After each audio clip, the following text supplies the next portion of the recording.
Les bruyères sont 9 trous plutôt courts. Ça fait partie de l'ancienne partie du parcours. Les étangs sont la version plus récente et plus moderne. Donc les bruyères favorisent plutôt le jeu de précision que la distance et pas toujours nécessaire d'utiliser le driver. Il faut se méfier notamment des bords des fairways qui sont laissés un peu à l'abandon. C'est du rough un peu sauvage qui est assez imprévisible. Sur le trou 1, qui est un par 5 assez court, mais quand même difficile à toucher en deux, moi personnellement, je joue court du bunker à gauche au bois 3, étant donné que c'est le premier coup de la journée. Ceux qui aiment bien driver, vous pouvez même passer au-dessus de l'arbre, même si il commence à prendre des proportions avec les années assez importantes. Mais ça ne va pas être une grosse aide parce que de toute façon, on sera en blind shot sur le deuxième coup, assez long. Alors, si on a joué court du bunker ou à hauteur de l'arbre comme moi, il va rester quand même une bonne distance. Vous pouvez jouer un long fer en restant sur le tiers gauche du fairway. Le trou ne tourne pas autant qu'on en a l'impression à l'adresse. On voit beaucoup d'arbres sur ce trou et on a envie de donner plus de fade qu'il n'en faut. Et or, il faut absolument rater le green à gauche et pas à droite, parce que les arbres sur la droite ont quand même grandi énormément et on peut rester bloqué assez facilement. Alors sur ce trou, et il n'y en a pas énormément, je vous le dis tout de suite, mais il y en a deux ou trois sur lesquels je vous conseillerais en reconnaissance de jouer deux balles et d'essayer deux stratégies. C'est ça une reconnaissance, il ne s'agit pas d'essayer de jouer la meilleure score de votre groupe. C'est pas là-dessus que le capitaine prendra sa décision de toute façon. C'est sur plein d'autres critères. Donc c'est une reconnaissance, elle sert à tester différents coups et même si vous avez complètement raté, ben, vous droppez une balle à hauteur de là où vous avez plus de chances d'être en temps normal pour faire une bonne reconnaissance. Donc comme je disais, bien attaquer le green par la gauche. De mémoire, il y a deux tiers. Oui, il y a deux tiers. Mais ils ne sont pas très marqués. Le green n'est pas très grand, pas très large en tout cas. Donc c'est important pour moi d'arriver avec un coup de 60-80 mètres à l'attaque de green sur le premier trou pour faire un par facile. Le 2, un trou comme beaucoup, donc il joue plutôt en fade. Bois 3 suffit sur celui-ci en conditions sèches. Absolument, absolument éviter le côté droit parce qu'ici un bosquet qui bloque complètement l'accès au green. On va de faire un très gros fade, très dangereux. Et puis c'est un trou sur lequel il faut essayer quand même de se laisser un coup maximum 120 mètres à l'attaque parce que le green est assez méchant. En tous les cas, il faut essayer d'être sous le drapeau. Donc vous voyez que ça descend par là. Donc euh, toujours viser de manière à être sous le drapeau. Si vous ratez à droite, vous voyez ici, vous allez avoir un chip en descente sur un green en descente, donc très difficile. Donc plutôt rater à gauche. Le trou suivant ressemble assez fort vu du tee de départ au précédent, mais il est nettement plus long et plus difficile.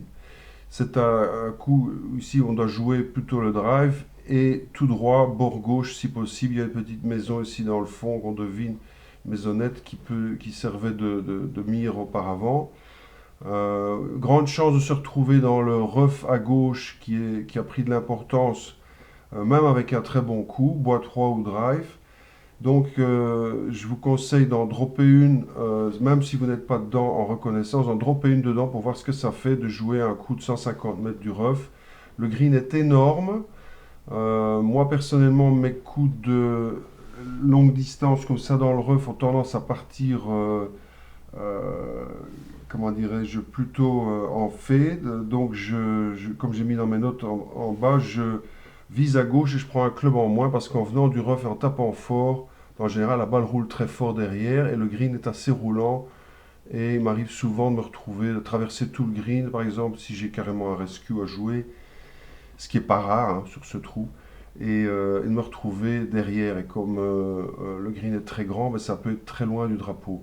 Donc évidemment, évitez absolument de nouveau le côté droit ici qui est mortel, il y a même de l'eau ici. Elle apparaît pas. J'ai un carnet de notes qui est fort ancien. Même si les trous sont toujours les mêmes, il y a peut-être deux, trois détails qui ont changé. Trou à boguer, hein, bon. Ensuite, le trou suivant, par 5, par 3, il faut plutôt calculer votre distance sur l'entrée green. C'est faire 4, faire 5 plutôt à notre niveau de jeu actuel.